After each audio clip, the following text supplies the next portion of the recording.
Hola a todos, somos un grupo compuesto por Jesús Manuel Pérez Jaimes, Francisco Daniel Castillo Ibáñez, Paula Rodríguez Pérez y yo, que soy Daira Muñoz Rodríguez, y en este caso os vamos a hablar de nuestro trabajo, que es un resumen de la guía IWGDF en español del año 2019. Esta guía es un grupo de trabajo internacional sobre el pie diabético y en ella encontramos análisis con toda la evidencia existente para el abordaje del pie diabético. De esta manera ayudaremos a médicos, podólogos, enfermeros, fisioterapeutas y diversidad de profesionales sanitarios a estudiar, comprender y aplicar estrategias para lidiar con el pie diabético de manera efectiva. A continuación vamos a ver un pequeño vídeo que dura unos 2 minutos donde nos habla sobre qué es el pie diabético y cómo podemos tratarlo.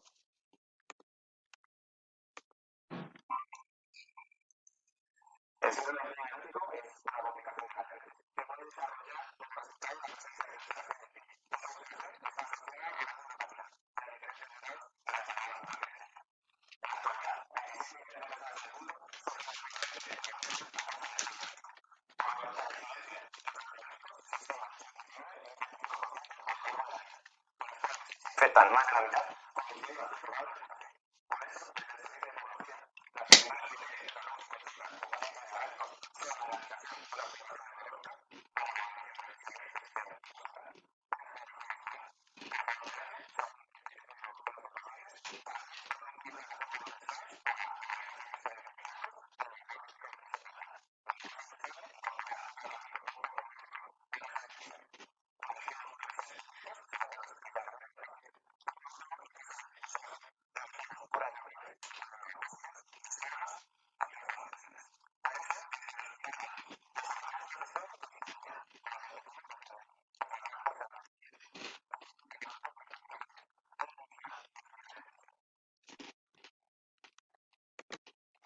Vale, como ya sabemos, el IWGDF es la guía práctica del Grupo Internacional de Trabajo del Pie Diabético. Es un compendio que se centra sobre todo en la prevención y en el manejo de la enfermedad del pie diabético y está principalmente dirigida a los profesionales de la salud de todo el mundo, aunque también lo pueden consultar personas de a pie que no sea personal sanitario. Tendremos que tener en cuenta la accesibilidad que podemos tener con los pacientes, los factores culturales y la diferencia socioeconómica de este tipo de pacientes. Es muy importante la necesidad de educar a las personas con diabetes mellitus, en especial sobre todo a aquellas que dentro de la tabla de la clasificación tengan el grado de riesgo 1 o superior, y deberemos de reconocer la úlcera y los signos de las lesiones preulcerosas lo antes posible para así conseguir tratarlas a tiempo y evitar daños mayores como pueden llegar a ser las amputaciones. Es muy importante desde mi punto de vista la enseñanza para este tipo de pacientes, bien sea a nivel individual o bien sea en pequeños grupos. Podemos usar diferentes métodos. En este caso es bastante importante la inspección diaria de los pies, qué signos y lesiones deben de notar y deben de informar, el cuidado diario y la higiene personal, calzado adecuado, la periodicidad de las consultas con el profesional y el tratamiento de la úlcera. En esta guía podemos ver cómo se centra principalmente en la prevención, la clasificación y el tratamiento, ya que si hacemos una buena prevención evitaremos posteriormente la clasificación de una úlcera, incluso su tratamiento. Abordaremos puntos fundamentales como puede ser la educación para la prevención, la clasificación de la úlcera una vez haya aparecido y obviamente el tratamiento que deberemos de aplicar según su grado, el tratamiento de los factores de riesgo y los signos preulcerativos que puede tener un paciente para así evitar complicaciones mayores en el futuro, los principios de tratamiento, ayudantes de tratamiento y la educación para el paciente y los familiares, que es fundamental porque no siempre el paciente tiene la capacidad de entender lo que le podemos estar diciendo. Por eso es muy importante que su familia también tenga el conocimiento de cómo tratar esta afección. Encontraremos varios enfoques y niveles. En este caso comenzaremos por el enfoque holístico y deberemos de tratar a nuestro paciente de una manera un poquito más general, no solo centrarnos en su afección, sino también tener en cuenta su situación personal, que tal vez el diagnóstico que le demos no es lo suficientemente agradable y obviamente pasa por un mal momento psicológico. Deberemos enfocarnos un poco más allá. Tal vez el tratamiento al que le recomendamos no es estético y en el caso de una mujer, pues por ejemplo, siente vergüenza. En fin, un sinfín de sucesos que pueden ocurrir, que debemos de tenerlo en cuenta y tener empatía en este caso. Deberemos de trabajar con un equipo multidisciplinar, trabajar con traumatólogos, con cirugía vascular, angiólogos, fisioterapeutas, y en caso de encontrar con algún problema, derivar y que obviamente ellos también no deriven si lo consideran necesario. La estructura organizada, es decir, seguir unos pasos y unos métodos para el diagnóstico y el tratamiento de nuestro paciente y derivar siempre que sea necesario, por supuesto, y saber qué tratamiento poner en cada momento y empezar desde lo más básico y económico a lo más complejo. Manejar la neuropatía es fundamental, como por ejemplo podemos saber respecto a los test de los monofilamentos, el test del pinprick, el test de la respuesta a la temperatura, ya sea bien cálida o fría, el test de la respuesta a la sensibilidad al tocar, por ejemplo, con un algodón. Estas son pruebas fundamentales que deberemos de manejar para hacer un diagnóstico y que se deberán de hacer bastante a menudo. Y el test de Ipswich, que es muy sencillo, es parecido al test del monofilamento y en caso de no tenerlo puede ser un test a realizar casi diariamente en cada consulta, porque obviamente nosotros tocaremos el pie del paciente y este test se realiza así, tocando deberemos de ir igual que con el test del monofilamento, tocando ciertos espacios interdigitales, ciertos dedos, cierta zona de la planta del pie que no impliquen zona hiperqueratósica y deberemos también de evaluar si tiene una respuesta o no a ese estímulo que le estamos proporcionando.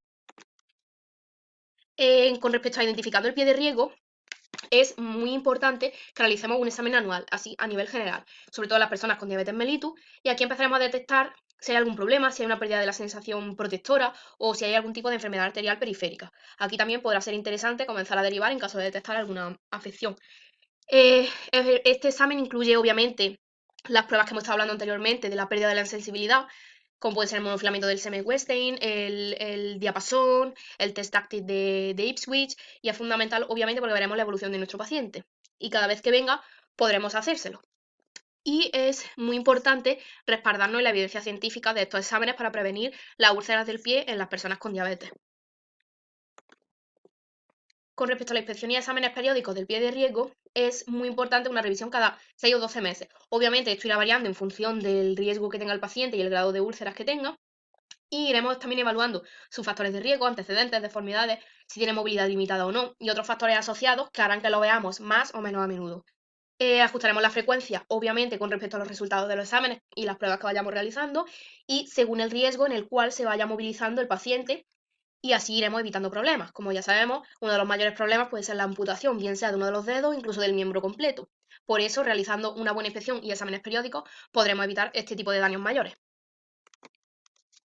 Y por último, a modo de recomendación final, antes de que sigan mis compañeros, será muy importante tener una atención integral del pie a las personas, sobre todo en este caso con diabetes mellitus, que es lo que estamos tratando, y personas que tengan un alto riesgo de padecer úlceras.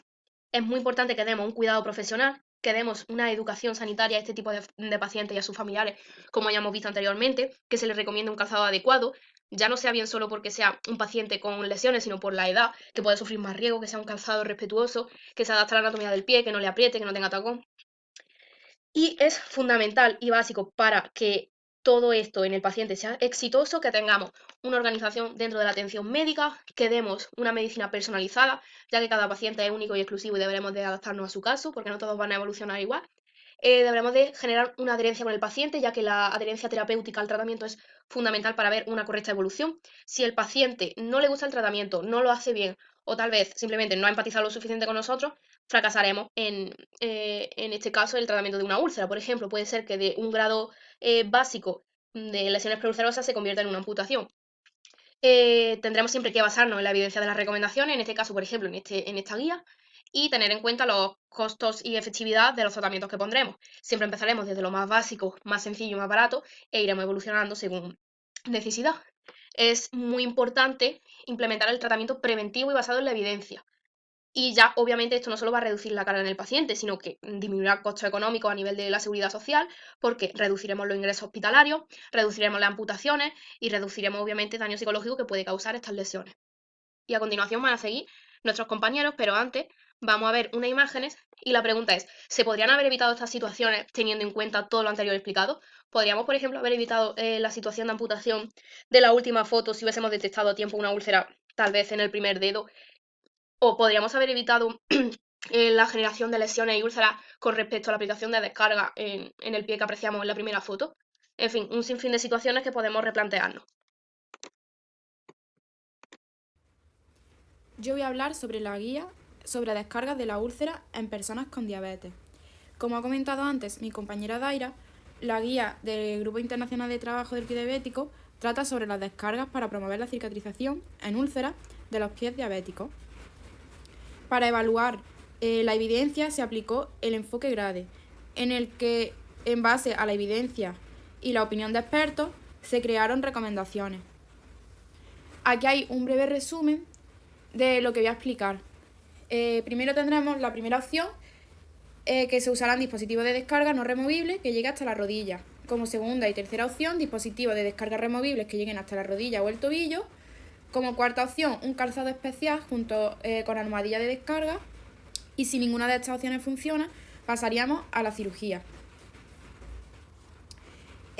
Las siglas UPD significa úlceras plantares diabéticas. Y aquí vamos a tener una serie de casos, que todos estos son a nivel del antepié o medio pie. Todos los que voy a decir ahora. Primero, en una persona que tenga una úlcera de localización plantar, se recomienda el uso de un dispositivo de descarga no removible que llegue hasta la rodilla para la cicatrización de úlceras, siempre que no haya infección. Para personas que tienen una úlcera a nivel plantar, también son efectivas una bota removible que llegue hasta la rodilla y un yeso de contacto total.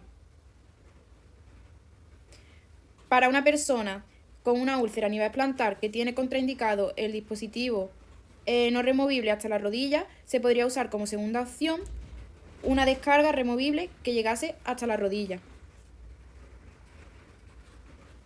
Aquí tenemos una foto. No es recomendable para el calzado usar un calzado terapéutico convencional o estándar como tratamiento para la cicatrización de úlceras. Se puede combinar los zapatos terapéuticos convencionales junto a fieltros de lana comprimidos como los que hemos visto, como los que se han visto en los seminarios. Cuando los tratamientos no quirúrgicos han fallado, se recurre a la cirugía, como comenté anteriormente. Una opción de tratamiento es la tenotomía flexora del dedo, que se realiza en pacientes que tienen deformidad digital en martillo, causando úlceras digitales. La tenotomía flexora del dedo consiste en quitarle tensión a los tendones que provocan esta deformidad.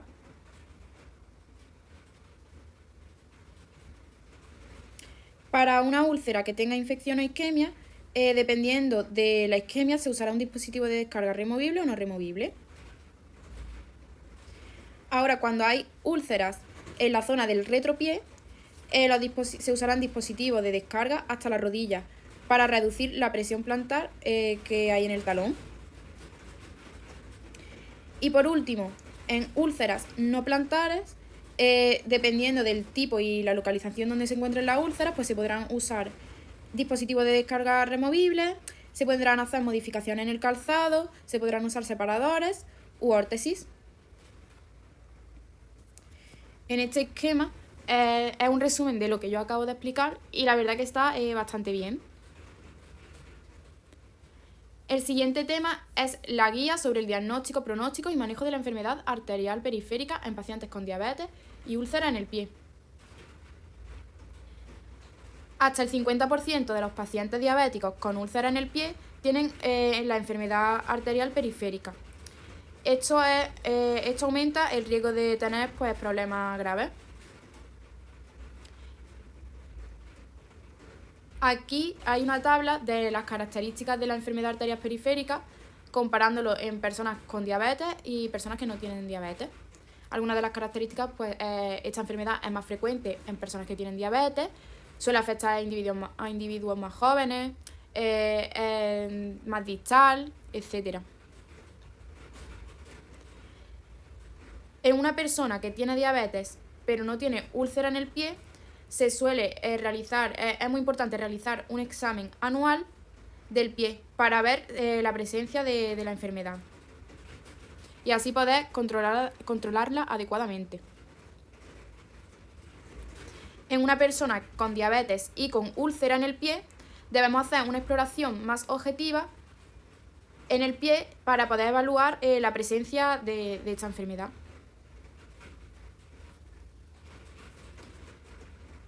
En una persona que tiene diabetes y úlcera en el pie, para descartar la enfermedad arterial periférica, debemos hacer una evaluación objetiva junto con pruebas no invasivas, combinarlo. Una persona con úlcera de pie diabético y la enfermedad arterial periférica, podemos considerar la revascularización en pacientes con úlcera de pie diabético y enfermedad arterial cuando no hay mejoría en la cicatrización a pesar de un tratamiento adecuado. Por último, como tratamiento, se pueden hacer pruebas de imagen, como por ejemplo la ecoduplex. Es importante restaurar el flujo sanguíneo mediante revascularización. Y por último, se destaca la importancia de que los centros deben tener experiencia y acceso para tratar esta enfermedad. Ahora pasaremos a hablar de la guía sobre el diagnóstico y tratamiento de la infección del pie diabético. El Grupo de Trabajo Internacional en Pie Diabético ha publicado guías basadas en evidencia, con el fin de poder establecer una guía clínica que sea útil en el diagnóstico y tratamiento de infecciones del pie en diabéticos. Esta guía incluye 27 recomendaciones, de las cuales veremos algunas de las más relevantes. La guía cubre diferentes aspectos sobre el diagnóstico de tejido blando y hueso, además de un sistema de clasificación en base a su grado de infección y severidad. También recoge información sobre la microbiología de estas infecciones y la forma de recogida de muestras que sean útiles para llegar a un diagnóstico más concreto y por lo tanto un mejor tratamiento. Y es que la prevalencia de la diabetes continúa aumentando en todo el mundo, lo que lleva a una mayor incidencia de complicaciones del pie, incluida la infección. Las infecciones del pie diabético se asocian con comorbilidades sustanciales, que requieren visitas frecuentes al cuidado de la salud, atención diaria de la úlcera, terapia antimicrobiana y procedimientos quirúrgicos, todo ello asociado a elevados costes sanitarios. Antes de nombrar algunas de las recomendaciones, recordemos lo que es una infección, una invasión y multiplicación de microorganismos en los tejidos del huésped, que induce una respuesta inflamatoria, generalmente seguida de destrucción del tejido. Así pues, algunas de estas recomendaciones son: 1. Diagnosticar clínicamente la infección de tejido blando de pie diabético, basándose en la presencia de signos y síntomas locales o sistémicos de inflamación. Evaluar la gravedad de cualquier infección de pie diabético utilizando los sistemas de clasificación de la Sociedad Americana de Enfermedades Infecciosas, Grupo de Trabajo Internacional de Pie Diabético. Recomendación número 11. Seleccionar un antibiótico para tratar una infección de pie diabético basándose en los patógenos causantes probables de su severidad antibiótica, la severidad clínica de la infección, la evidencia publicada de la eficacia del agente para infecciones de pie diabético, riesgos de eventos adversos, incluyendo el daño colateral de la flora residente, la probabilidad de interacciones medicamentosas y la disponibilidad del antibiótico y los costes. Número 19. No tratar las úlceras del pie clínicamente no infectadas con terapia antibiótica sistémica local, con el objetivo de reducir el riesgo de infección o promover la curación de la úlcera. Número 23. Tratar la osteomielitis de pie diabético con antibióticos durante no más de 6 semanas. Si la infección no mejora clínicamente dentro de las primeras 2 o 4 semanas, reconsidere la necesidad de recoger una muestra de hueso para cultivo, realizar una resección quirúrgica o seleccionar un régimen antibiótico alternativo. Número 26. En una infección de pie diabético, no utilizar la terapia de oxígeno hiperbárico o la terapia de oxígeno no tópico como tratamiento complementario, cuando la única indicación sea específicamente tratar la infección. Ahora se hablará sobre la guía que se creó sobre los procedimientos para mejorar la cicatrización de úlceras crónicas en el pie diabético. Y es que el incremento del coste del tratamiento de las úlceras de pie diabético en diferentes niveles asistenciales sugiere que es necesario garantizar el uso de intervenciones que promuevan la cicatrización de las úlceras crónicas del pie diabético, respaldadas por una evidencia apropiada y de buena calidad en lo referente a su eficacia, coste y efectividad. Las anteriores revisiones sistemáticas han pedido un diseño más eficiente y mejor ejecutado de los estudios que ayuden a intervenir mejor sobre la úlcera. Algunas de estas recomendaciones son: número 1. Retire el tejido esfacelado, necrótico y la hiperkeratosis perilesional de una úlcera de pie diabético mediante debridamiento cortante, en lugar de otros métodos, teniendo en cuenta contraindicaciones relativas como el dolor o la isquemia severa. Número 6. Sugerimos no utilizar oxigenoterapia tópica como intervención primaria o coadyuvante en úlceras de pie diabético, incluidas aquellas que son difíciles de cicatrizar. Número 7. Considere el uso de terapia de presión negativa para reducir el tamaño de la herida, junto al mejor estándar de cuidado, en pacientes con diabetes y una herida postoperatoria en el pie. Número 11. Considere el uso de combinados autologos de leucocitos, plaquetas y fibrina como tratamiento complementario al mejor estándar de cuidado en las úlceras del pie diabético no infectadas difíciles de cicatrizar. Número 12. No utilice agentes que tengan efectos sobre la cicatrización de heridas a través de la modificación del entorno físico, incluyendo el uso de electricidad, magnetismo, ultrasonido u ondas de choque, en lugar del mejor estándar de cuidado. Número 13. No utilice intervenciones destinadas a corregir el estado nutricional, incluyendo suplementos de proteínas, vitaminas y oligoelementos o fármacos que promueven la angiogénesis de pacientes con úlceras de pie diabético, con el objetivo de mejorar la cicatrización, en lugar del mejor estándar de cuidado. Hola, soy Jesús Manuel Pérez y voy a hablar sobre la clasificación de úlceras de pie diabético. Para ello, primero estableceremos un contexto. El contexto es el siguiente. La diabetes afecta a 422 millones de personas en el mundo y dentro de esas 422 millones, una de cada 4 personas desarrollará una úlcera de pie diabético, con diferentes tipos de complicaciones. Eso varía, depende de la situación del paciente, de su entorno, de muchos factores. Y en función de todo esto, se han generado un conjunto de sistemas de clasificación para los distintos propósitos. Entonces, dentro de las recomendaciones de la guía, están las siguientes. Destacan principalmente 3 sistemas: el sistema SYMBAD, el sistema IDSA-IWGDF y el sistema Wi-Fi. Cada uno lo vamos a utilizar en función de lo que necesitemos. Por ejemplo, el sistema SYMBAD es muy útil para comunicarse entre profesionales sobre las características de la úlcera de pie diabético. Por otro lado, el IDSA-IWGDF es muy útil para guiar el manejo de la infección en personas con diabetes y úlceras de pie diabético. El sistema Wi-Fi, por otro lado, es muy útil para la evaluación de la perfusión y beneficio potencial de la revascularización de personas con diabetes y úlcera de pie diabético. Como dije anteriormente, la guía recomienda sobre todo el uso del sistema SYMBAD para la comunicación entre profesionales de la salud, ya que este sistema es rápido y está respaldado por evidencia de calidad, lo cual lo hace un sistema que puede ser utilizado a nivel, digamos, universal entre profesionales para una comunicación clara de lo que se presenta en clínica. Este sistema considera los criterios de tamaño de úlcera, infección, isquemia, sin requerir ningún tipo de medición específica. Hay otros sistemas de clasificación. Tenemos el Meggitt-Wagner, el SYMBAD que ya comenté anteriormente, de la Universidad de Texas, el Wi-Fi.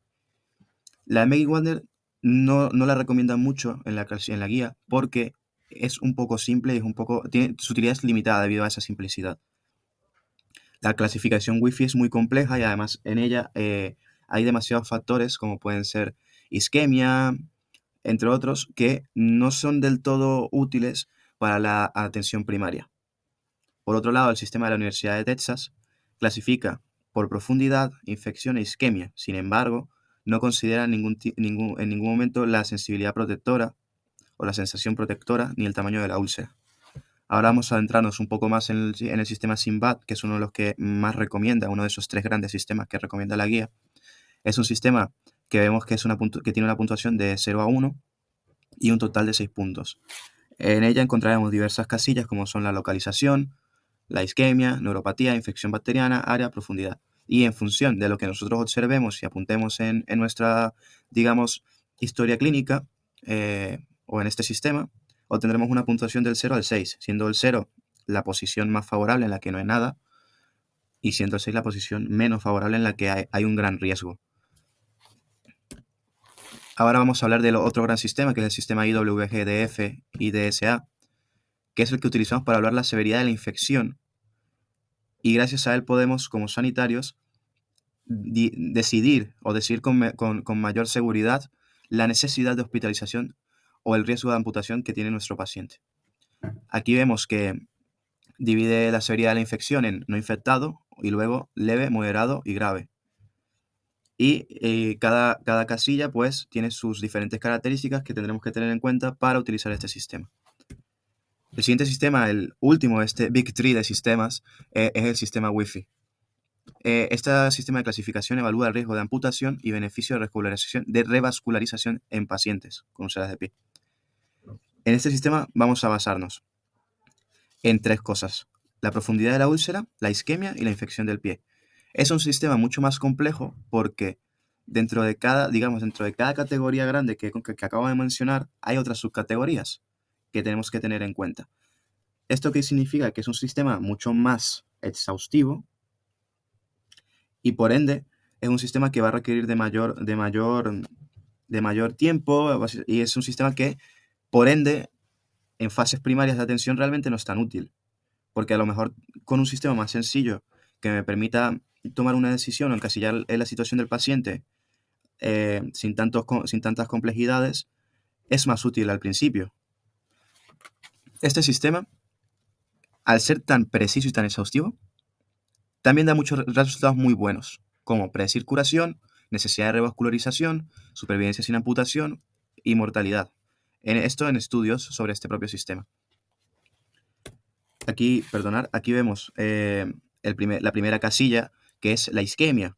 Vemos cómo encasilla el grado de isquemia del 0 al 3 y se basa en el índice tobillo-brazo, la presión sistólica, la presión del dedo, y en función de cada una, pues hay unos valores, en función de cada grado hay unos valores. Esa es la primera gran casilla de este sistema Wi-Fi.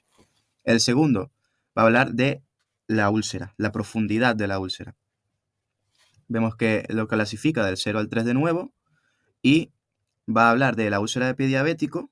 Vamos a ver cómo en cada casilla hay mayor profundidad, también cómo toma en cuenta la aparición o la presencia de gangrena para clasificar los diferentes grados de úlcera. Y vamos con el último criterio, que es el grado de infección.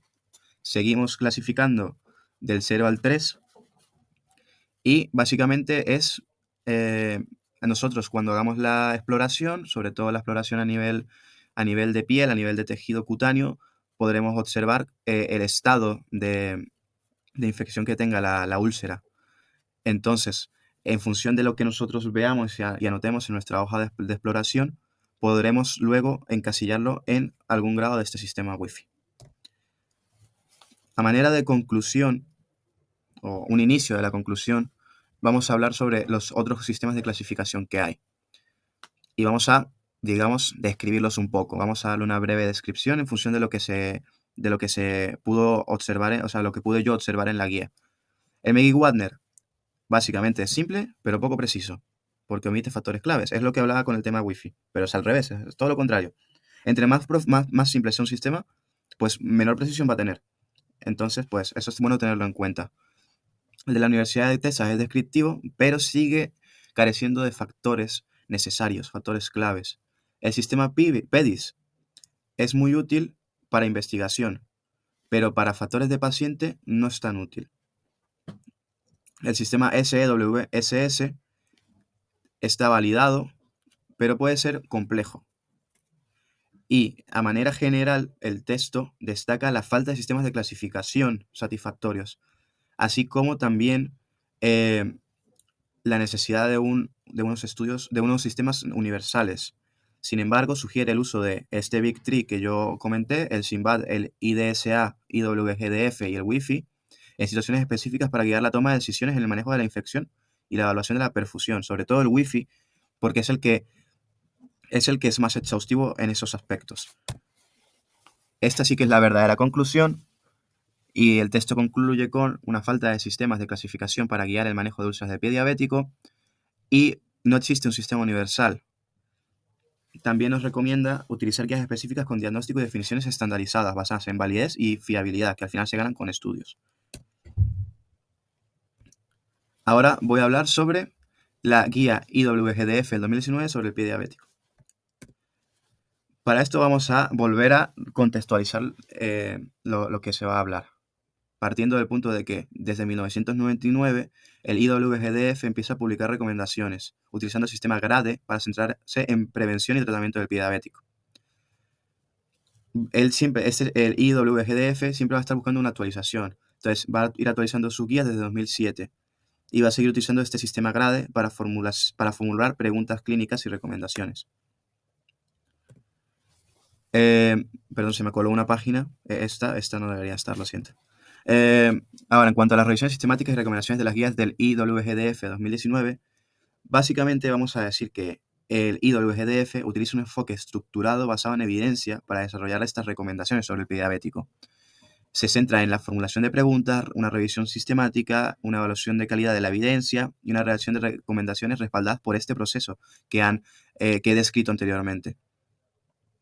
Estas recomendaciones proporcionan una base sólida respaldada por la evidencia para el manejo del pie diabético. Muchas gracias